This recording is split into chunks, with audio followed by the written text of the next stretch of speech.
Welcome to JB's Go Get a Pie show. Story time. How are we? Good? This story, fine, you're in the right spot. Fine. This story is about how Mary found out how allergic I am to bees. And it takes place, Mary and I were going for a nice leisurely drive on a Sunday, right? You know, up around the back of Hillsville, coming around, into Yarra Glen, everything else like that. And, young at heart, young at mind, I saw a nice apple orchard. Knock Knock's got a new chain. Trying to blend in, trying to fit in. You can't have one of these. No arms. Anyway, so I'm driving. We're young, end of the drive, coming home, nearing the end of the drive. It's about, I don't know, 3 o'clock or so, 2:30, 3 o'clock in the afternoon. Coming home, and I noticed this nice, out of the way, apple orchard. Beautiful. Got a blanket in the back. So I pull over. Mary says, "What are you doing?" And that. I said, "Come on." So we jump the fence. She knows what's going to happen. So we run all the way as far in we can go, right? Anyway, and I forgot that apple orchards, any sort of fruiting orchard and stuff like that, I completely forgot that some orchard owners or people who, do approach orchard owners and ask if they can put beehives there. And, I forgot about all of this. So Mary's on the blanket, everything. And, bees are attracted to endorphins, what's it? Your pheromones. Pheromones, there you go. Thank you, Mary. So they're attracted to pheromones. And I had quite a lot of pheromones happening in my, where it was not only spraying it out there, it was letting the whole world know we're on, right? And, me being a bit of a dickhead and everything else, and being an apple orchard, I've just immediately thought Adam and Eve. So I've just thought, while I'm in the raw with my pheromone out there, right, I'll go and get an apple, like Adam and Eve, and that. And, I got stung. Not once, but stung quite a few times. The first one, though, was on me dick. I got stung on me doodle, right? But then with that pain and then the endorphins coming out of fear or, just, pain screaming, you pump more out, I proceeded to get stung more. Mary, there's the fight or flight in people. Mary immediately took flight. She left me for dead, right? She didn't even help to direct me, get the blanket, wrap me up. No, she just thought fully for herself, right? I'm a flighty person. Right, so, yeah. So, I've been stung and, well,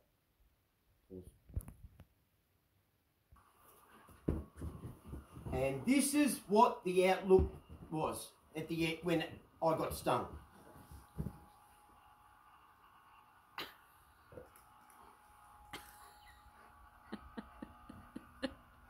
Apple on the head. Have a look at him. So now, the story gets really interesting. Because I was naked and stung, oh, the pain. And I've swelled up, and everything's swelled up. My penis is swelled up, everything is swelled up, which, allergic to bees, that's what happens. So, luckily we own a convertible, right?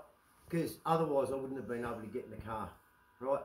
Mary had to drive all the way there.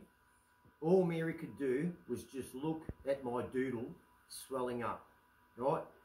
And the rest of my body swelling up. By the time we got to a hospital, right, mind you, I'm naked, right, Mary being not the quick thinker or thinker at all, right, in certain situations, didn't think to get the blanket that would have helped me walk into the hospital with some dignity. We were still left in the middle of the apple orchard and didn't run into the casualty department and say, get a blanket. No, she just parked the car and got a ticket to park the car instead of driving to casualty, right? And then opened up the door with all the windows down so I could get out while the roof was down. So we had to drive to the hospital with the roof down, and here's this man that everyone would have seen in a convertible BMW, right, naked, just blowing up. I looked like the fat kid out of Charlie and the Chocolate Factory getting stuck in a pipe, right? And the little girl who ate the raspberry and just swelled up, right? The nurses, the look on the nurse's face when I've walked in, right,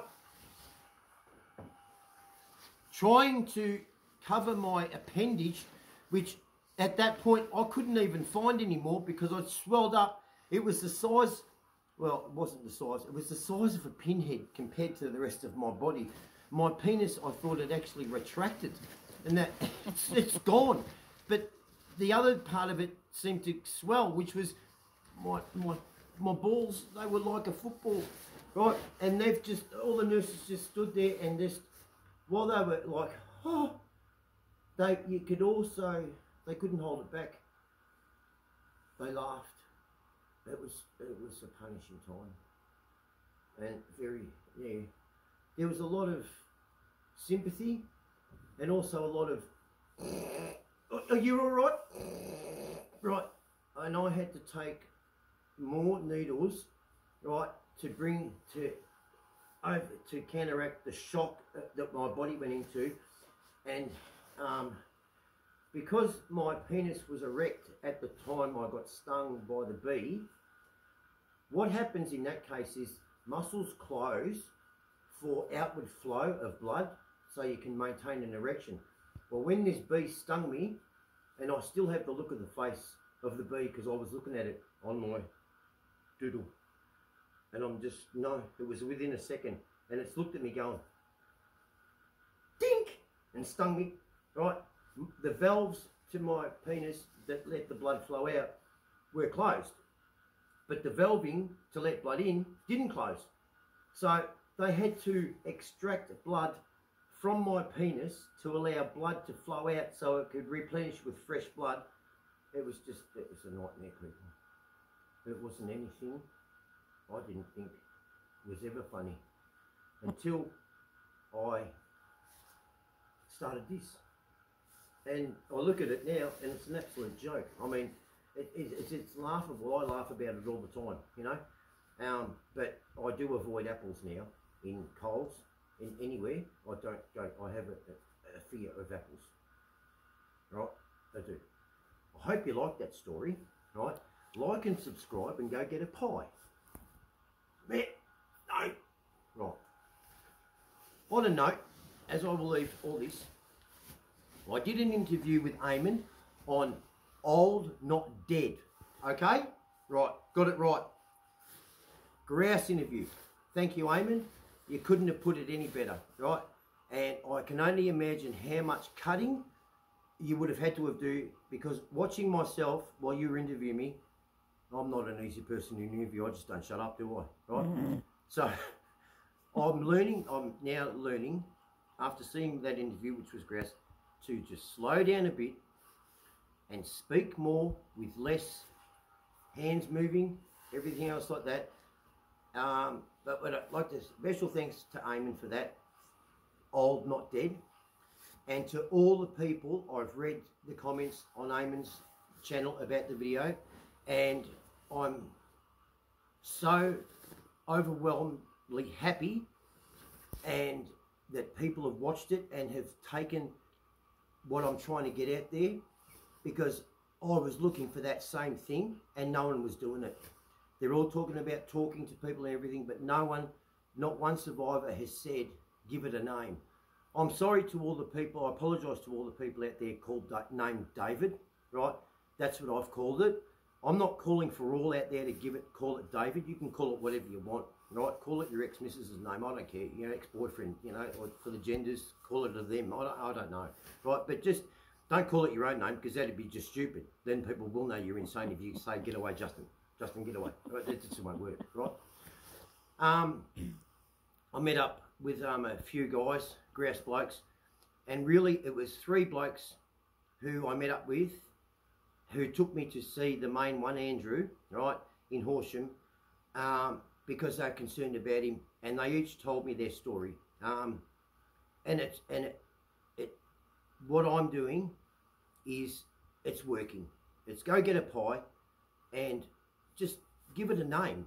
You've got to recognise it. You've got to get what's in here out, but you've got to get that part, that dangerous part, which is the void, the numbing, right? When you feel that, you've got to just call it out, and don't tell it to fuck off. You don't want that. You want to keep David, as I call him, well within your sights. Like, keep a good grip on him so he can never sneak up on you again. You've got a hold of him. And I was riding back with them after we saw Andrew, and I came up with a bit of a tattoo for me, and it said, Suicide David, right, okay, you know, tried to push me off the edge, but when I grabbed him, he pulled back, because he's not willing to go with you. Bit of food for thought there, right? I hope people reach out to others who might get some help or understanding with these videos I do. They are funny, and that, I think anyway, right? And it's what's happened to me and what I've accomplished in my time. And I'll go into that later, what I've accomplished and stuff. At the moment, I'm just getting people to just click in, like the stories, and I'm just easing in these last bits, all right? You know, it will still be funny, right?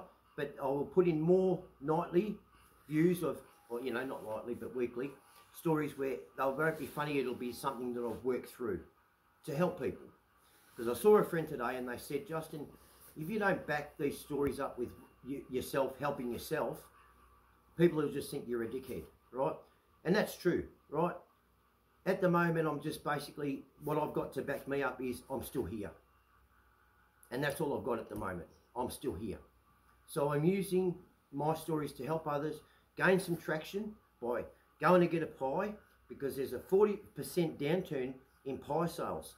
So we've got to get that up. So go and get a pie. All right? Love you all. Take care, and don't get stung by a bee. All right?